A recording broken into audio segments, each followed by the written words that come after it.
On today's show, I'm discussing a few minor league signings and taking all of your mailbag questions, including a minor league signing that I think actually might really work out for the Rangers. All that and more on this episode of Locked On Rangers. Let's get into it. You are Locked On Rangers, your daily Texas Rangers podcast. Part of the Locked On Podcast Network, your team every day.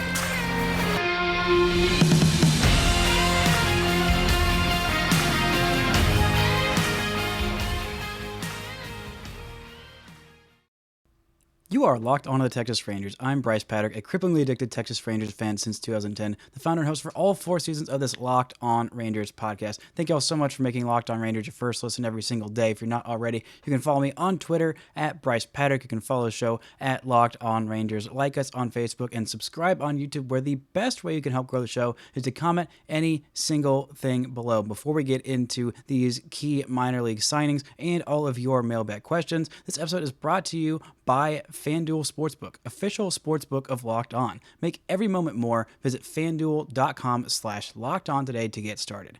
Now, the Rangers over the weekend, I believe it was on Friday, they announced 5 minor league free agent signings, including former Rangers closer Ian Kennedy, left-handed pitcher Danny Duffy, right-handed reliever Reyes and outfielders Clint Frazier and Travis Jankowski. Clint also went by a different name. Where do we go? Jackson last year with the Cubs. Now, I'll start with Ian Kennedy. Ian Kennedy was the Rangers closer, was a minor league free agent out of camp in 2021, signed with the Rangers and did fairly well and was included in that trade to Philadelphia with Kyle Gibson. Did not do nearly as well there, and this year with Arizona was not great, but when he was in Texas in 2021, had a 2.51 ERA in 32 1/3 innings, struck out 35, had 16 saves, and was honestly really solid for the Rangers.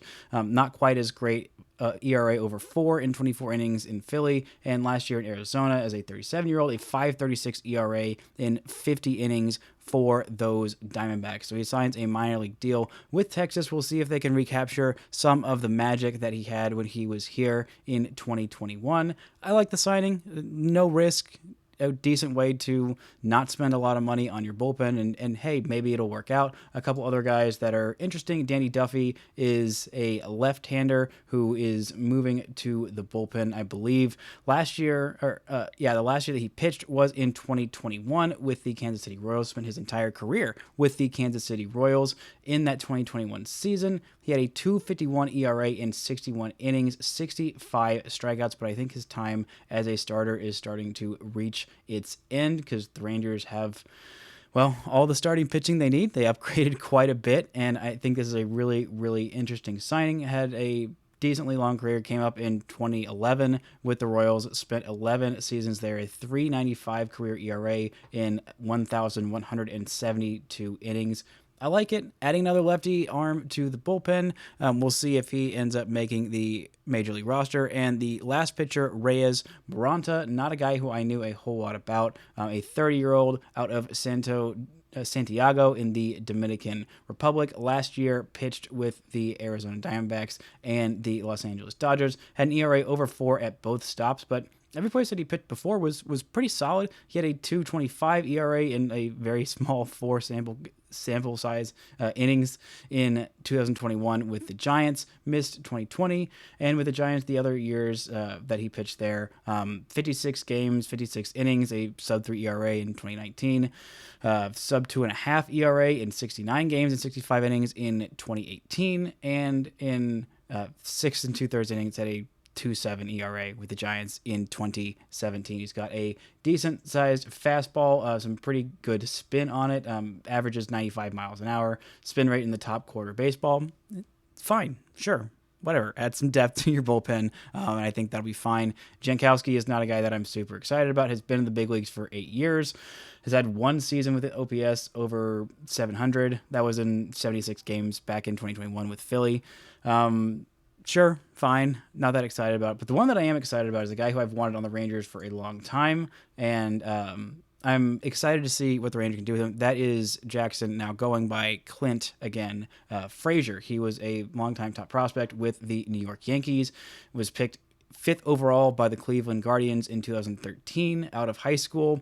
Had some really good seasons with New York, and there were quite a few years he just was kind of the next man on the totem pole and just didn't quite have enough reps to really thrive there. But he had a lot of good years. In 6 major league seasons, he's played 247 games, a 756 OPS. I mean, in 2020, he played 39 games in that shortened season, had a 905 OPS, had an OPS over 800 in 246 plate appearances the year before as a 24-year-old in 2019. But the last couple of years have been kind of rough for him. I mean, he spent time between Chicago, the Cubs, and Big League and AAA team and just did not perform very well. A 653 OPS for him in 45 Big League plate appearances. But you look at some of his advanced numbers back all the way from his breakout season in 2020. I mean, he had a lot of things that went really, really well for him. His walk rate has always been fantastic. He was in the top 7% of the league in 2020 with a 15.6% walk rate. For his career, a 10.8% walk rate, which is, a quarter better than the league average. He was in the 100th percentile in chase rate that year. His arm strength is the top 10% of baseball. He's decently fast. His WOBA, hard hit percentage, all of those numbers were really, really nice. Some of the things that he has not done well in the years past, when he was crushing it offensively, he could kill fastballs. The last couple of years, he has kind of struggled against those fastballs. He's always hit breaking balls pretty well, but I think the Rangers can, with their really, really great offensive coaching staff, I think there's definitely still something in there. He is not old. I believe he's 28 years old. Maybe he's going to be 29 this year. He's going into his age 28 season. So I think there's definitely something in there. He just turned 28 on September 6th. So there's a lot in there. I think there's definitely a nice element of buying low on this guy who just didn't quite work out with the Yankees, didn't quite work out with the Cubs. And, if he doesn't work out and he's just, again, bad, then what are you really losing? So I really, really like that signing. Some other news from around the league. There are 6 Rangers on MLB Pipeline's top 100 prospects, which is, I believe, the 3rd most among teams. The Orioles had 8 and 2 in the top 10, including number 1, Gunnar Henderson. But the Rangers have 6, and their 6 are Josh Young at 34, Evan Carter at 41, Owen White 66, Luis Angel Acuna at 71, which is exciting. Jack Leiter at 78, and Brock Porter at 94. I think this is a really interesting list. This also goes to show they've not released their top 30 Rangers prospects for this year, but they're going to have Josh Young ahead of Evan Carter, and they are the only major publication that I've seen to do that, which is a totally valid, fine stance to make. I nearly did it myself, but I just found that kind of curious and interesting. Young is also on the top 10 third base prospects, who at 4th, behind Curtis Mead of Tampa Bay, who is not a guy who I've heard of and I found kind of interesting. Brett Beatty of the New York Mets, and Gunnar Henderson, the number 1 overall prospect. We'll get into one more player the Rangers have on this list, and a couple of minor leaguers to get a major league camp invite, and then all of your questions. But first, today's episode is brought to you by FanDuel Sportsbook. This year, the only app you need at your Super Bowl party is FanDuel, America's number 1 sportsbook. We're really excited about our new sports betting partner for Locked On, because they are the number 1 sportsbook in America. That's right, it's FanDuel. And if you're new to FanDuel, that's even better. They have so many great features, making betting on sports fun and easy. Download FanDuel right now so you can bet Super Bowl 57 with a no sweat first bet. You'll get up to $3,000 back in bonus bets if your first bet doesn't win. FanDuel lets you bet on everything from money line to point spreads to who will score a touchdown. I know FanDuel Sportsbook app is safe, secure, and super easy to use. Feel free, go ahead and check it out, see what bets they have before you go and join. But if you want to join FanDuel today, go to FanDuel.com/lockedon to claim your no sweat first bet on Super Bowl 57. That's FanDuel.com/lockedon. Make every moment more with FanDuel, official sportsbook partner of the NFL. Now, a couple more things we get into before we get into your questions. There is only one other position where the Rangers have somebody in the top 10 at their position rankings, and that is Justin Foscue at number 4 in the top second base prospects. Termarr Johnson, who was the, I believe, number 4 pick right after the Rangers picked this year in this year's draft of the Pirates. He was at number 1 in this list. Michael Busch of the Los Angeles Dodgers at number 2. Jace Young, brother of Josh Young in the Detroit Tigers system, is at number 3. And then Justin Foscue at number 4. I found it kind of curious that he wasn't in their top 100 this year. Seems like he fell off quite a bit. And he was really, really high last year. He was in the 70s, which I believe is one of the only publications that had him in their top 100, which I just found kind of interesting that he had fallen off this far. And in terms of those Rangers minor leaguers getting camp invites, really curious, and I'm really excited to see what these guys can do. Jack Leiter, Kumar Rocker, Mark Church, Cody Bradford, Antoine Kelly, Avery Weems, Justin Foscue, and Evan Carter. Some really, really interesting names that I am excited to see what they can do in big league camp. We'll see how long they stick around. I think that Jack Leiter had a big league invitation last year. Pitched a little bit. I know he pitched in one big league game. Evan Carter, this is his first year there. And Avery Weems is kind of a surprise, but the Rangers really like him. Didn't have the greatest year last year, but interesting move. Anyway, let's get into all of your questions. First question comes to us from Christian Klein. He asks, a lot of people focus on how the shift leaving the game will help the batters, but don't seem to talk about how this will affect the pitching as much. Do you think that pitch-to-contact type pitchers will now slowly phase out, or we'll see a higher rise in teams going after guys with higher K per 9 types like Heaney? Unfortunately, I see this hurting guys like Dunning and Perez. Well, it's a great question, but I don't think that you can just completely phase out a certain type of pitcher. Because, I mean, even before the shift, we still had plenty of guys that were pitch-to-contact guys. I mean, the fascination, the rise in the K is definitely something that's going to play a big factor here. I think it will hurt them, but I don't think it'll necessarily phase them all out. I think Perez probably won't have a lot of these prognostication things that are projecting how well he's going to do next year that have him having like a ERA over 4 and whatever. I think a lot of those are factoring into him, the shift being banned, and I think that definitely helped him and helps a lot of ground ball pitchers. But I don't think it's going to be a huge shift. I could be entirely wrong. I could be wrong, but I don't think it's going to have like the biggest impact. It'll have a sizable impact, but not like career altering and just overnight shifting a entire type of player out of the game. And I do think that's why the Rangers, when they were signing these guys, I mean, I felt like, especially where they were in the beginning of the offseason before they got all these pitchers, it was like it felt like they had to re-sign Martin Perez, even if it was to that qualifying offer that maybe felt like a little bit much. But there's a reason the guys who they got are big strikeout guys. DeGrom, Evaldi, Heaney, all those guys, big strikeout guys. John Gray is a pretty decent strikeout guy as well. So I do think that that's going to play into guys who get swing and misses being highly valued. But then again, they've kind of always been highly valued. I think the Rangers were just a little bit behind the curve in terms of being able to develop those guys, which again is a whole other thing, and it's really difficult to do. Next question comes for us from Nick Stellini. He asks, who would win in a roster-wide baking competition? Now, this is a good question because I don't know how many of these guys like to bake, and I'm going to have to make a lot of general inferences. But I don't know why, but something about him tells me that Josh Smith would be a really good baker.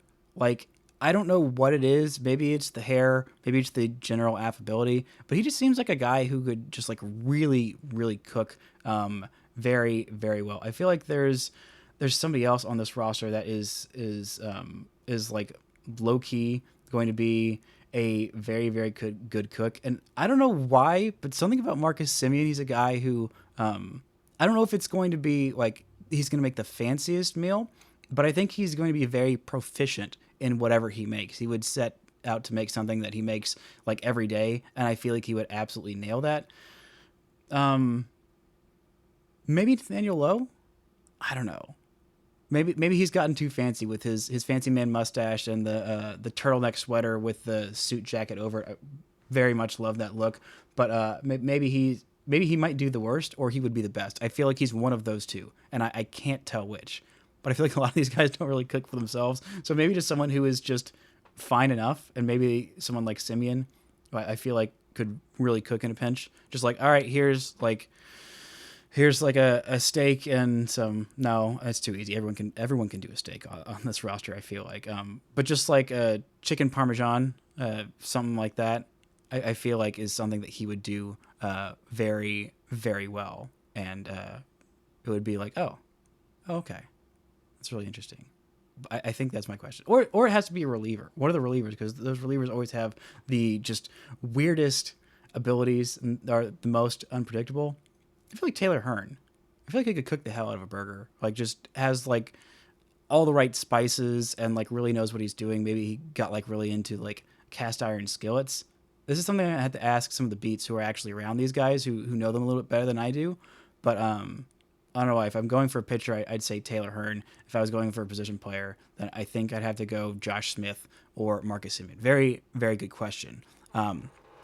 Next question we're going into in just a second. But first, this episode is brought to you by Built Bar. If you're looking for a delicious treat but you don't want all the fat or calories, then you have got to try Built Bar. We just got through the holidays. I know my goal was to eat a little bit healthier this year. And if you're like me and you want to eat healthier but you don't want to compromise on taste, then man, I have got just the thing for you. You have got to try Built.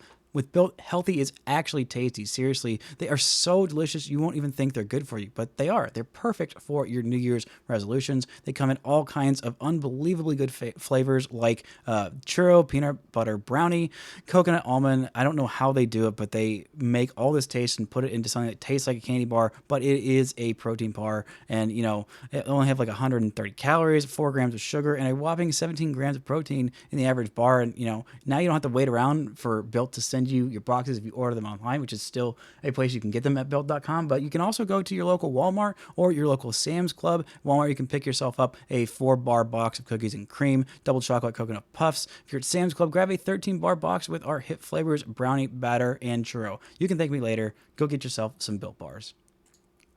Now, the next question comes to us from my boy, Matt McCutcheon. He asks, should the Rangers have gotten involved in the Luis Reyes-Pablo Lopez trade? Now, I talked a little bit about both of those guys a lot.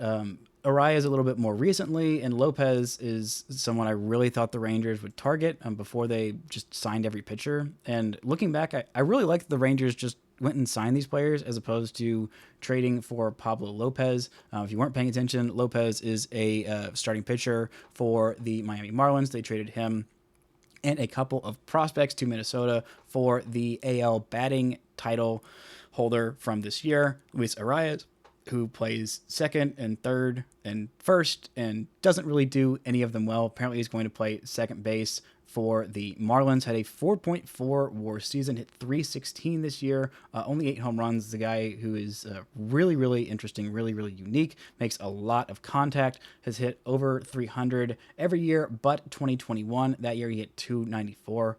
What a slub. He hit 334 his rookie year in 92 games. Has never hit more than 8 home runs in his career. But I don't know. I like this trade for both those sides, and I thought about Luis Reyes, and he's the kind of bat who I think makes sense for the Rangers to have gone after. But he's not a game changer. He's not a, I don't know, somebody that, because he doesn't hit for power. He had 31 doubles this year and 1 whole triple, but just 8 home runs in a park that's not incredibly hitter friendly, but like kind of hitter friendly. But the fact that the Marlins had to give up Pablo Lopez and prospects for him it's kind of sums up how I feel about both of these guys. Lopez is fine. He's a decent mid-rotation guy. He's only had 1 season where he pitched over 115 innings. That was this year at 180. He's going to give you probably 150 to 180. I feel pretty confident in that. He's still fairly young, got a couple years under contract. Arias has, I believe, 3 years under contract as opposed to 2 for Pablo Lopez. But it's definitely someone who I thought about, but it's not quite... They're not quite enough for me to want to move the needle and trade the amount of prospects that it would have taken to get either of these guys. Not that I'm going to hoard all the prospects, but you got to trade him out for the right guy. And I think it makes sense for both of these teams, but I don't know that it would have made sense for the Rangers. Even though I think it would have been really interesting if they went ahead and did that. Next question comes to us from Thick Carlisle on Twitter. Surprise, I haven't been following baseball super closely since about 2012. I think maybe I'll give Rangers Anonymous a shot this season. Here's my question. Who the heck are these guys? Well, I will parlay this into, since most of y'all are probably know who these guys are, but just as a way to convince your on the fence friend to hop on the bandwagon now. I mean, you got to start it with the big names, the big money signings the last couple of years. Corey Seager, Marcus Semien, two of the best middle infielders in all of baseball. The Rangers just went and signed the best starting pitcher in all of baseball, Jacob deGrom. Like, you don't have to be a baseball elitist to know that when Jacob deGrom throws a baseball, he throws it way differently than everybody else, and that's really, really fascinating. You can point to the Rangers completely redoing their entire starting rotation in one off season. I mean, technically they just redid 3 out of 5 spots as opposed to 4. But they signed 4 starting pitchers this offseason, which is a really wild way to go about things, and I think it's going to work out for them, at least for the most part. They've got some depth. They've got some young guys. If someone is a big Texas Tech fan in your life and they don't know who Josh Young is, then maybe they need to be a little bit bigger of a Texas Tech fan. Or if they're just a guy who likes native Texans and wants to see a young guy go and thrive, you can point to Josh Young. If you want a guy who's super underrated and unheralded under the radar, but actually really darn good, you can go point to Nathaniel Lowe, a guy who just won a Silver Slugger, who the Rangers were able to swindle out of Tampa Bay and teach him how to hit just a little bit better. Jonah Heim. You can point to Mitch Garver, who is big man who hit bomb, go boom. Adolis Garcia. You don't have to be you don't have to be the most in touch fan to see that Adolis Garcia is really freaking fun and just so full of life and so exciting to watch, even as a casual baseball fan. You just point to this team; it's going to be competent. It's maybe not going to be a playoff team, but they're going to be in the hunt there. They're going to have a fun, watchable team, and honestly, there's only one team that wins it all every year. And for the other fans, you just got to put a product on the field that is worth spending money to go out there. The stadium is fine. It's a good stadium. It will, I believe, get more charm as the Rangers start actually winning in it. But this is a great time to hop on the bandwagon if you're trying to convince your friends. Just point to any of those guys. There's a lot of reasons to kind of get your friends who haven't been on the Rangers bandwagon in a while, and sometimes honestly kind of rightfully so for the last 5 years. This is the time to hop on because it's going to be fun, and the ascent is the most fun part of any sports fandom. Of, well, my team has sucked, but now they don't suck, and now they're kind of fun, they're kind of scrappy, they're kind of getting up there because your hopes are here, and if they start overperforming them, then that's the best part, as opposed to, oh, my team is really good, I need them to win it all, win everything, or it's going to be very, very excruciating. But no, the glow up from bad team to scrappy, fun, kind of decent team is, in my opinion, one of the most fun times to be a fan of any sports team. So, Thick Carlo, I hope that answered your question of who these guys are. Next question comes to us from @Burner for Heisman. Have you ever considered taking a Ford F-350 and doing donuts in the middle of a pristine baseball diamond to spite the groundskeeper who cut you off that one time leaving the stadium? No comment. Get out of my brain. Or was that you? Were you the groundskeeper that did that to me one time? But I don't have access to a Ford F-350, so I don't know if it would be as fun doing donuts in my my Honda Civic, but I think it'd be pretty fun. Last question comes to us from my buddy Chris Springer. He asked, the Rangers are one of 2 teams without a player to win a Cy Young. Who will be the first to win it in franchise history? Good question, Chris. If you don't know who the other team to never win a Cy Young is, they are in the NL. And I will give you one guess, and it's based on their stadium, why it's very difficult to pitch there. Give up.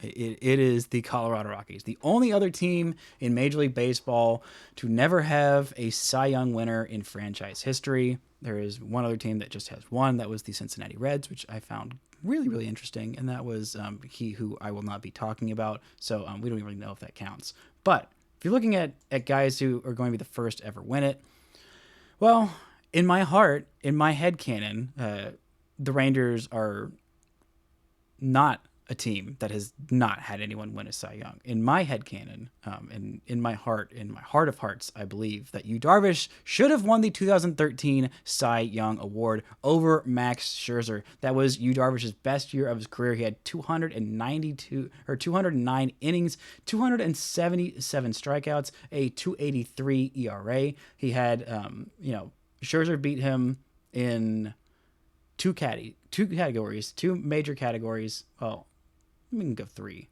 But for the most part, the categories that I deemed more important that specific year to prove my own points in the ERA and the strikeouts, Darvish was better than him. Darvish was just straight up better than him.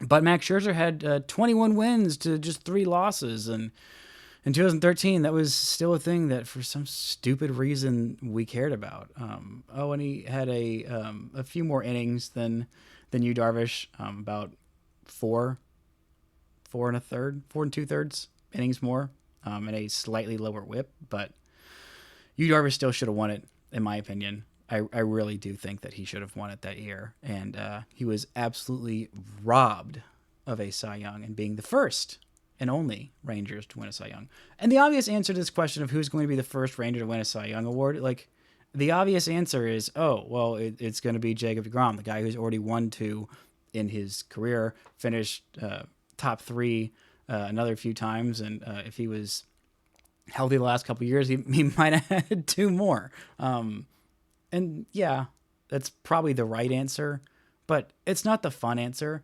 If we're going to go with somebody on this major league roster that is going to be the first to win a Cy Young that's not Jacob deGrom, I think it'd be really fun to see just the fully actualized version of Nathan Eovaldi if he is healthy. I think he is definitely someone who has got that kind of potential. We've seen John Gray in spurts. We saw a 2-month stretch last year where he was absolutely electric. I don't know that he can keep that up for an entire season. He's another guy who's just absolute monster. You look at some of his high school. If you can go find some of his high school numbers, they were just absolutely ungodly. It's like what Jacob deGrom does to major league hitters, except he was doing that to literal children. Eovaldi definitely has the highest ceiling. Maybe somewhere in there, Andrew Heaney stays healthy and puts up kind of what he did last year for an entire season. I think that would be wild. I think that would be more Buck Wild than anything else. Or for me personally, the most fun would be Martin Perez doing basically exactly what he did last year, but a little bit better and without the slow start. But if you're looking for somebody in the system, I mean, obviously you have Jack Leiter, Owen White, those guys are the obvious answer. I think if you're looking at guys who can be their ceiling is the highest. I think Rocker's ceiling is of pitching prospects in this system.